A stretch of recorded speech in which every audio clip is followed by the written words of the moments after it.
Saudara-saudara sekalian, kisah Nabi Dzulkifli. Nabi Dzulkifli adalah putra dari Ayyubas.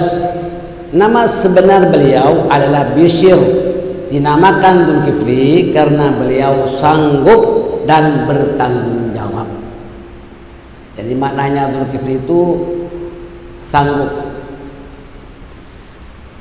Di sebuah negeri ada seorang raja yang telah lanjut usianya. Menurut riwayat dari Ibnu Jarir bahwa raja tersebut bernama Ilyasa yang tadi itu. Pada suatu hari raja itu membuat pengumuman kepada rakyatnya dengan berkata, "Siapakah di antara kalian yang sanggup mengganti aku sebagai pemimpin?" Tetapi dengan 3 syarat, yaitu sering berpuasa pada waktu siang, dan yang kedua beribadat pada waktu malam, dan yang ketiga tidak suka marah.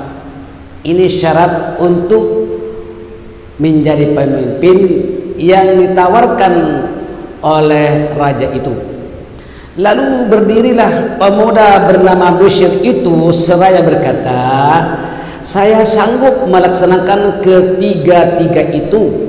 Maka raja melantiknya sebagai penggantinya.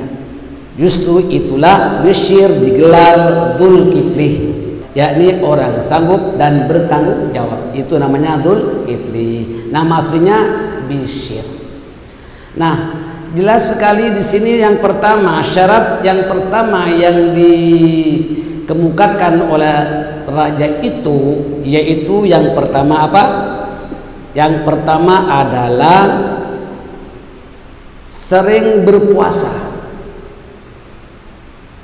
Ya, sedikit berbeda dengan umat Nabi kita, Nabi Muhammad SAW. Berbeda, syariat berbeda. Cuma jelas itu puasa namanya. Umat Nabi Muhammad SAW diwajibkan berpuasa sepanjang bulan Ramadan. Dan ada lagi puasa-puasa sunat seperti Senin Kamis pada hari-hari tertentu, hari-hari besar Islam kan ya. Tapi ini di antara syarat yang diberikan oleh raja itu. Nah, yang kedua, sering bangun malam, artinya beribadah waktu malam.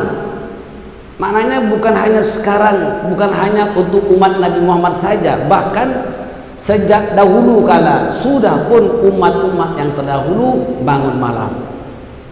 Umat Nabi Muhammad SAW diperintahkan oleh Allah bangun malam. Untuk apa? Salat tahajud. Wa minal laili fatahajjad bihi nafilatan lak asa ayyab'athaka rabbuka maqaman mahmuda. Surah Al-Isra ayat ke-79. Mananya apa? Dan daripada sebagian malam hendaklah kamu bangun malam, bangun untuk sholat tahajud sebagai suatu ibadat tambahan bagimu, satu anugerah daripada Allah. Mudah-mudahan Tuhanmu akan menempatkan ke tempat yang terpuji. Ini maknanya apa? Sejak zaman dahulu, umat-umat yang terdahulu yang taat kepada Allah sudah biasa bangun malam, dan itu merupakan syarat utama untuk menggantikan sang raja. Umat Nabi Muhammad, kalau Anda sudah berupaya konsisten bangun malam dan menjadi kelaziman dan kebiasaan bangun malam, insya Allah akan Anda mendapat derajat yang luar biasa, yaitu maqamah mahmudah. Asa ayyab'athaka rabbuka maqaman mahmuda. Mudah-mudahan dengan berkat kamu bangun malam salat tahajud itu, kamu akan ditempatkan makom yang terpuji. Makom yang terpuji itu, Bapak dan Ibu sekalian, yaitu makomnya para nabi, minan nabiyyin was-siddiqin wasyuhada was-sholihin. 4 golongan inilah hum ahlul jannah, semua mereka ahli surga.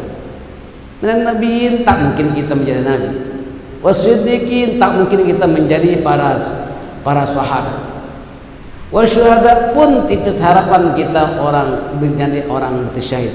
Tapi yang terakhir wassolihin, grup yang terakhir inilah kita akan dapat meraih, yakni golongan orang-orang yang soleh.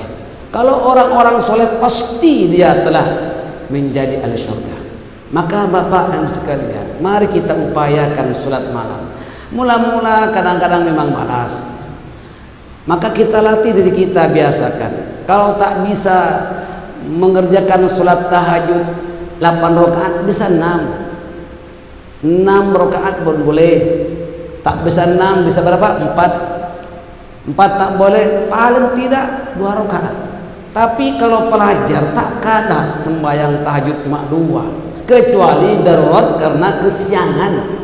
Sallu bil lail walau bi rakaatain, salatlah kamu waktu malam walaupun hanya 2 rakaat. Yang diperintah 8, itu salat Rasulullah sallallahu alaihi wasallam, 8 rakaat setiap malam ditambah dengan witir 3, semuanya berapa Bu?